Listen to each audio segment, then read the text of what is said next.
Sandhya's cuisine. ఇది ఇడ్లీ పిండి. ఇడ్లీ పిండితో దిబ్బట్టు చేసుకునే విధానం చూపిస్తాను ఈరోజు. సో ఇడ్లీ పిండిలో ఉల్లిపాయలు, మిరపకాయలు, తర్వాత టొమాటోస్, శనగపప్పు, ఉప్పు ఉంటే క్యారెట్ ఇవి కూడా వేసుకోవచ్చు. ఇంకా కొత్తిమీర, పుదీనా ఇలాంటివి కూడా వేసుకోవచ్చు. ఇంకేమైనా ఆకుకూరలు మనం ఆకుకూరలు తినాలి అనుకుంటే ఆకుకూరలు కూడా సన్నగా తరిగి ఇవన్నీ ఇందులో మిక్స్ చేసేసి కొంచెం మందపాటి అట్టు వేసుకోవాలన్నమాట. ఇదే దిబ్బట్టు. అయితే ఇప్పుడు ఒకటొకటిగా ముక్కలు చేసి వేసేస్తాను అన్నమాట. ఇప్పుడు ఈ ఇడ్లీ పిండిలో ఒక పెద్ద సైజు ఉల్లిపాయని సన్నగా తరిగి కట్ చేసుకొని వేసుకోవాలి. ఆ తర్వాత మిరపకాయలు నేను ఒక 10 వరకు వేసాను. ఈ పిండి ఒక 5 మెంబర్స్కి ఖచ్చితంగా వస్తుంది. ఇది ఒక పెద్ద సైజ్ టొమాటో అండ్ శనగపప్పు దిబ్బట్లో పంటి కిందకి వచ్చి నవ్వులుతూ ఉంటే చాలా బాగా అనిపిస్తుంది అన్నమాట. ఇది మసాలా కారం, కూరకారం అంటాం కదా, అది ఆప్షనల్. నాకు కొంచెం స్పైసీగా ఇష్టం కాబట్టి నేను కొంచెం వేస్తాను. అది దాదాపు ఒక 1/2 స్పూన్ ఉంది. అండ్ ఉప్పు, ఇడ్లీ పిండిలో ఆల్రెడీ కొంచెం ఉప్పు ఉంది, అందుకని కొంచెంగా ఉప్పు వేసాను. అండ్ చిటికెడు ధనియా పౌడర్, ఇది కూడా ఆప్షనల్.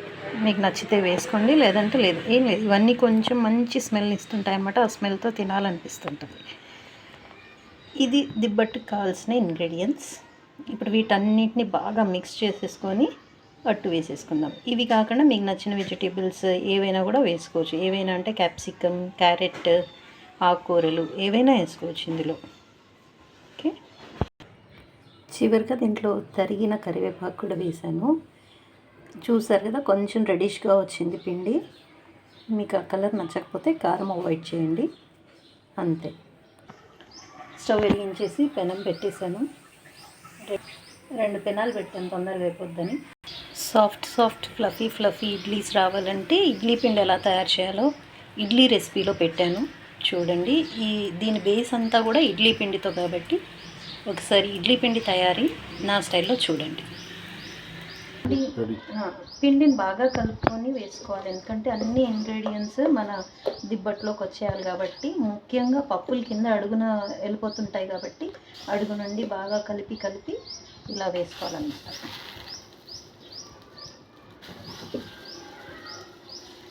దీంట్లో ఎక్కువ ముక్కలు ఉండడం వల్ల ఇది మనకి దోశలాగా రాదు. మనం వీలైనంత సన్నగా వేసుకోవచ్చు, మందంగా వేసుకున్నా అసలు చాలా బాగుంటుంది. ఎట్లున్నా బాగానే ఉంటుంది. సన్నగా వేసుకుంటేమో కొంచెం క్రిస్పీగా వస్తుంది అన్నమాట. మందంగా ఉన్న అంచులన్నీ క్రిస్పీగా ఉంటాయి, మిడిల్లో కాస్త మెత్తగా వస్తుంది. బట్ ఎలా ఉన్నా టేస్టీగా ఉంటుంది. కండిషన్ ఏంటంటే వేడిగా పెనం నుండి ప్లేట్లో పడేసి తినేసేయాలన్నమాట. పెనం బాగా వేడెక్కడం మాత్రం చాలా ఇంపార్టెంట్, లేదంటే పెనానికి అంటుకుపోతుంది. కాబట్టి పెనం బాగా వేడెక్కాక వేయాలన్నమాట.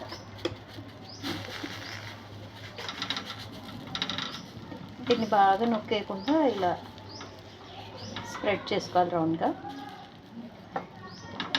ఆబ్వియస్గా ఇందులో ముక్కలు ఉంటాయి కాబట్టి స్మూత్గా రౌండ్గా అట్లా రాకపోవచ్చు,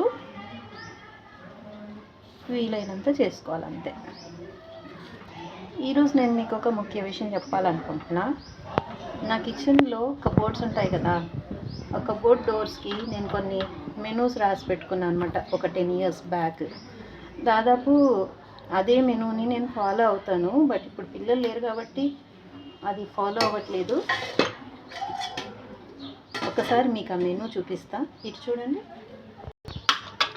అలా గుంటలు పడతాయన్నమాట. ఈ స్టేజ్లో మనము దీనికి ఆయిల్ అప్లై చేయాలన్నమాట. ఇలా గుంటలుగా వచ్చినప్పుడు ఆయిల్ కొంచెం ఎక్కువగానే వేసుకోవాలి. మనం దోశ కంటే ఎక్కువ. మీకు ఆయిల్ వద్దు అనుకుంటే ఆప్షనల్ ఇది, బట్ వేసుకుంటే చాలా టేస్టీగా ఉంటుంది. అంచెంబడి ఒకసారి, తర్వాత అటు చుట్టూ అలా చుట్టాలన్నమాట. రెడీ అయిపోయింది. ఈ దోశ పిండితో కాబట్టి ఇడ్లీ పిండితో కాబట్టి ఇడ్లీలో ఉన్న రవ్వతో వల్ల చాలా క్రిస్పీగా వస్తుంది, చాలా టేస్టీగా కూడా ఉంటుంది. మస్ట్ ట్రై, ఖచ్చితంగా ట్రై చేయాల్సిన ఐటమ్ ఇది. అఫ్కోర్స్ ఎటుపోయినా ఇడ్లీ బెస్ట్ అనిపిస్తుంది, ఎందుకంటే మనం పెద్దవాళ్ళం కాబట్టి. కానీ పిల్లలకి మాత్రం ఇది చాలా ఇష్టంగా తింటారని నేను అనుకుంటున్నాను. దీన్ని మూత పెట్టి కూడా చేయవచ్చు, మూత లేకుండా కూడా చేయవచ్చు, ఎట్లా అని చేసుకోవచ్చు. ఇప్పుడు నేను మూత పెట్టట్లేదు, అది కుక్ అయ్యేలోపు నా మెనూ చూపిస్తాను. ఇది వన్ ఆఫ్ మై కబోర్డ్స్. ఇలా అనమాట. నేను ఇది దాదాపు 10 years బ్యాక్ స్టిక్ చేసింది. ఇందులో అన్ని బ్రేక్ఫాస్ట్లు, ఇందులో ఏమో పప్పు రసాలు అండ్ చట్నీలు, ఇందులో ఏమో స్వీట్స్ అనమాట అండ్ స్నాక్స్. అయితే బ్రేక్ఫాస్ట్లో చూసారా నా నంబర్ ఇంకా కొన్ని మెన్షన్ చేసి లేవు, 43 బ్రేక్ఫాస్ట్ ఐటమ్స్ ఉన్నాయి. గతంలో నేను ఇదే మెనూ ఫాలో అయ్యేదాన్ని. అంటే ఇక్కడ ఎన్ని నంబర్స్ ఉన్నాయో అన్ని డేస్ అయ్యే వరకు ఇంకొకటి రిపీట్ అయ్యేది కాదనమాట. అట్లా అంటే జనరల్గా బ్రేక్ఫాస్ట్ అంటే ఇడ్లీ, దోశ, వడ, పూరి ఇవే చూస్తుంటారు, ఇవే చేస్తుంటారు, ఇవే తింటుంటారు కదా. బట్ మా ఇంట్లో నేను మాత్రం ఇలా ఏర్పరచుకున్నాను అనమాట. అయితే ఒక బ్రేక్ఫాస్ట్ ఈరోజు తిన్నా అంటే దాదాపు 30-40 రోజుల తర్వాత తింటాం అది. సో ఇక్కడ చూసారా ఏమేమి ఉన్నాయో ఒకసారి చదువుతా. ఇడ్లీ, పోహా, పూరి, దోశ, ఫ్రైడ్ రైస్, ఉప్మా, దిబ్బట్టు, వడ, లెగ్యూమ్స్లో లోబీ కూడా వస్తాయి ఇందులోని. తర్వాత శనగలు అలాంటివి అనమాట, పెసలు అలాంటివి గుగ్గిల్లాగా వేసుకొని తినేది అనమాట. చపాతీ, బ్రెడ్ ఆమ్లెట్, పొంగలి, ఇది రైస్ పొంగలి అనమాట, సాల్టెడ్. తర్వాత డాక్టర్ రవ్వతో మసాలా ఉప్మా చేస్తుంటాను. రాగి ముద్ద, మైసూర్ బొండా, పావ్ భాజీ. అంటే నేను స్కూల్కి వెళ్తాను కదా, ఈవినింగ్ టైంలో నేను అవైలబుల్గా ఉన్నాను కాబట్టి ఈవినింగ్ స్నాక్స్ కూడా బ్రేక్ఫాస్ట్లో యాడ్ చేశాను కొన్నిటిని. చూడువా అంటే పిల్లలకి ఇష్టమైనవి అవి మిస్ అవుతుంటారని మార్నింగ్ చేసేస్తాను అనమాట. చూడువా అంటే అటుకుల చూడువా అనమాట. శనగలు, పెసరట్టు, స్వీట్ కార్న్, కిచిడి, డోక్లా. ఇక్కడేమో రోటీ, పునుగులు అంటే జొన్న రొట్టె, మక్క రొట్టె అలాంటివి, పునుగులు, స్వీట్ పొటాటో, పల్లీలు, పులిహోర, సర్వపిండి, egg fried rice, jeera rice, samosa, kachori, egg meal maker, egg and meal maker కలిపి ఒక రెసిపీ ఉంటుంది, త్వరగా పెడతాను. అది పిల్లలు లేరు కాబట్టి చేయట్లేదు ఇప్పుడు. Sabudana khichdi, sabudana and egg bonda, egg సేమియా, కట్లెట్, హలీం కూడా మేము మార్నింగ్ బ్రేక్ఫాస్ట్లో యాడ్ చేసుకున్నాము.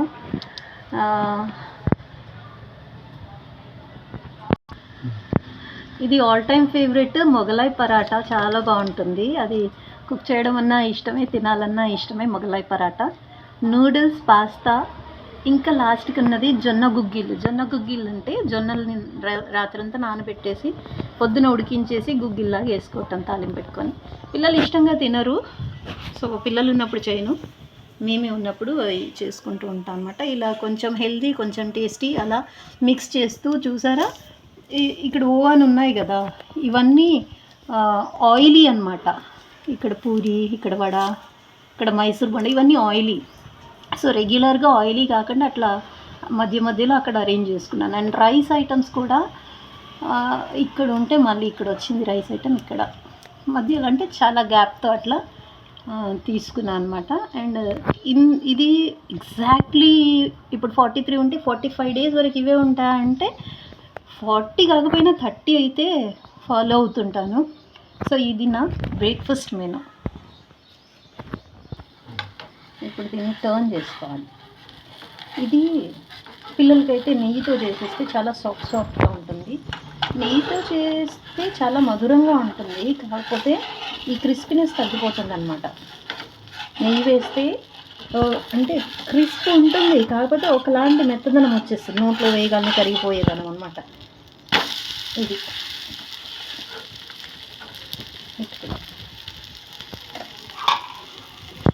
సో నెయ్యి వేసుకుంటే కనుక ఒక సైడ్ ఆయిల్తో చుట్టాక ఇప్పుడు టర్న్ చేశాక పైనుండి నెయ్యి అంటించేసి పిల్లలకి ఇచ్చేస్తే బాగుంటుంది. నెయ్యి వేసినప్పుడు ఎప్పుడైనా కూడా ఒకలాంటి సాఫ్ట్నెస్ వస్తుంది. మనకేమో క్రిస్పీగా ఇష్టం ఉంటుంది కాబట్టి ఆయిల్తోనే బెటర్. ఇది ఈ కలర్ రావాలి, అది కొంచెం డార్క్ అయింది. ఇదేమో పప్పులు చట్నీలు, అంటే రిపీట్ కాకుండా ఉండడానికే నేను ఈ మెనూ పెట్టుకున్నాను అనమాట. అన్నీ కవర్ కావాలి అన్నట్టుగా. ఇక్కడ పప్పుల రకాలు ఏంటంటే పప్పుచారు, మజ్జిగ చారు, అంటే పప్పుల రకాలు కాదు, యాక్చువల్గా లిక్విడ్స్ అనమాట. పప్పుచారు, మజ్జిగ చారు, పీలీ దాల్, పప్పు టొమాటో రసం, పెసరపప్పు టమాటా, పచ్చి పులుసు, మజ్జిగ సాంబారు, ఆకుకూర పప్పులో రకరకాల ఆకులు వచ్చేస్తాయి. ఆకుకూర పప్పులో రకరకాల ఆకులతో పప్పు చేసేస్తాను. ఇప్పుడైతే ఒక మంచి స్మెల్ వస్తుంది, అది దిబ్బట్టు స్మెల్. ఎట్లా అంటే టిఫిన్ సెంటర్ చుట్టుపక్కల స్మెల్ వస్తుంది కదా, అట్లా వస్తుంది. ఇంకొంచెంసేపు కుక్ అయితే అది అయిపోయినట్టే. సో ఇక్కడ మినపప్పు కూర, ఇది చాలామంది తినరు, బట్ ఇది రిచ్ ప్రోటీన్ ఉంటుంది, చాలా టేస్టీగా ఉంటుంది. దీని రెసిపీ కూడా నేను పెట్టాను, మీరు ఖచ్చితంగా ట్రై చేయండి. తర్వాత పెసరపప్పు కూర, అంటే గట్టిగా వండుతాం అన్నమాట, మినపప్పు కానీ పెసరపప్పు కానీ. తర్వాత బెండకాయ సాంబారు, దప్పడం. ఇవి చార్లకు సంబంధించి, పప్పులకు సంబంధించి. చట్నీలు వచ్చి కొబ్బరి చట్నీ, టొమాటో చట్నీ, గోంగూర చట్నీ, వెజిటేబుల్ ఆవకాయలు అండ్ ఆవకాయలో రకాలు, అండ్ టొమాటోలో ఆవకాయ, అండ్ ఇంకా రెగ్యులర్ ఏమంటారు ఇయర్కి సరిపడా నిలువ పచ్చడి ఉంటుంది కదా, అది. ఇవన్నమాట. దెన్ కేసరి, చిరోటే, మైసూర్ పాక్, మడత కాజా, డబల్ కా మీఠా, షాహీ కా టుక్డా, జిలేబీ, పల్లిపట్టి, స్వీట్ బిస్కెట్, నువ్వులుండ, కాజు కట్లీ, సున్నుండ, బూందీ లడ్డు, బేసన్ లడ్డు, రోజ్ కూప్స్, గులాబ్ జామ్, మాల్పువా, హల్వా, కేక్, చక్కెర పొంగలి, సాబుదానా ఖీర్, రైస్ పాయసం మనం బాస్మతి చావల్తో చేస్తాము, సేమియా పాయసం. ఇవి స్వీట్స్. స్నాక్స్ ఇంకా అన్ని రకాల పిండి వంటలు, లైక్ చెక్కలు, మురుగులు, సకినాలు.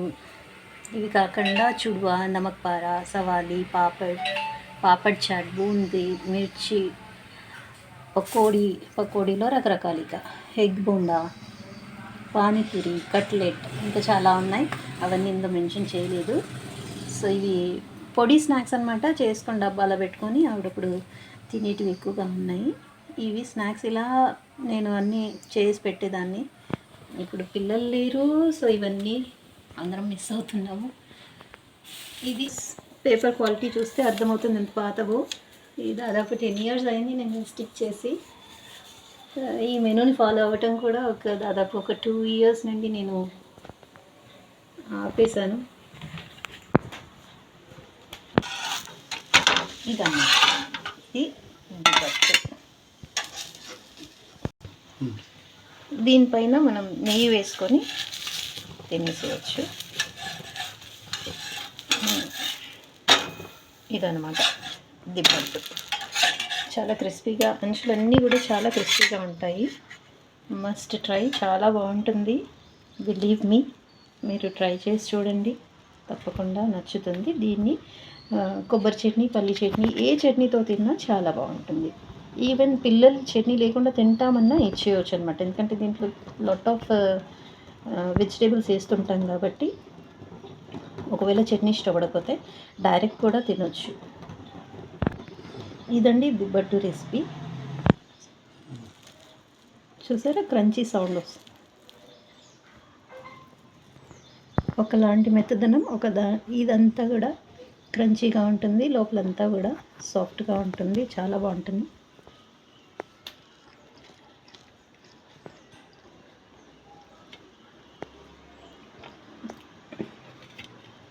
సూపర్ అండి. దీన్ని చట్నీతోని, పచ్చళ్ళతో పెట్టుకొని తింటే చాలా బాగుంటుంది. Thank you very much. Thank you for watching.